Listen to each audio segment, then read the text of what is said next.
Sir? Was a disaster for the common people. And there is a deep-rooted conspiracy indicated by a lot of experts today. Aside from that, of course, we'll come to the tax cut, so-called tax bonanza, in a moment. First, what has the budget done for the common people? It has cut everything. Social services cut by 16%. Housing cut by 4.38%. Welfare and scheduled caste and scheduled tribes, believe it or not, cut by over 3%. Then you come to social services and welfare, very important for the common people, cut by 5%. Now what is interesting is that even food subsidy, believe it or not, food subsidy had been cut by 1%. And what for, there's nothing, if you do this, there's nothing for the youth, women or farmers. Unemployment, as you know, youth unemployment today is 46%, out of which educated unemployeds, among them 30% are unemployed who are graduates. The question is, ladies and gentlemen, unemployment in October and December, according to CMIE, our party has repeated this repeatedly, was as much as 37 million people. 37 million people were unemployed between October and December. Now we come to the question of a very important factor. 100% foreign direct investment allowed in insurance. What does that mean?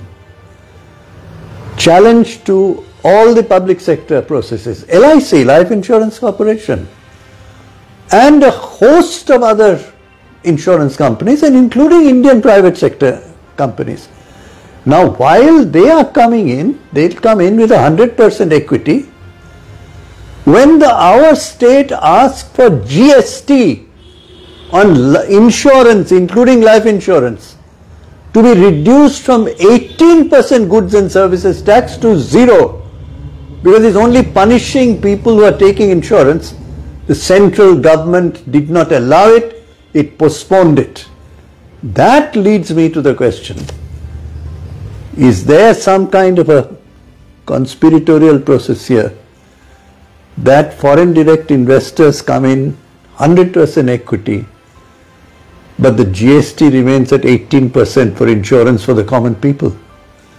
Who benefits from this? I leave it to you to understand. Now I go to the second question that's very, very important today.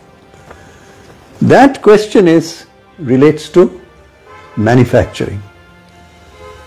Yes, the survey has directly said growth rate has been cut. But question is, manufacturing is only 15% of our GDP. And the promise was to take it to 25%. What is there in the budget which is going to take manufacturing to that 25% target of Mr. Modi? Remains at 15%. So how will you get higher growth? Naturally growth is tumbling and conservative in its expectations. So friends, the question before us is, what has the budget done for the common people? It has consistently cut. Okay, taxes from 7 lakhs threshold has been raised to 12 lakhs. So 12 lakh level of income of 12 lakhs will not pay taxes. But remember friends, inflation is raging. Nothing in the budget to control inflation. So when you gain that little bit, only 8 crore people pay taxes. Even if some proportion of those people gain a little bit, it will get eaten up automatically by inflation. That means your real gain is zero. This is the kind of very clever trick that the budget plays. I want to know from the budget, what is it has done for inflation?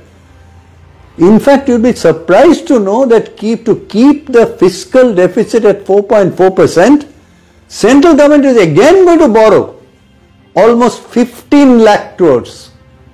So debt of the country will keep going up.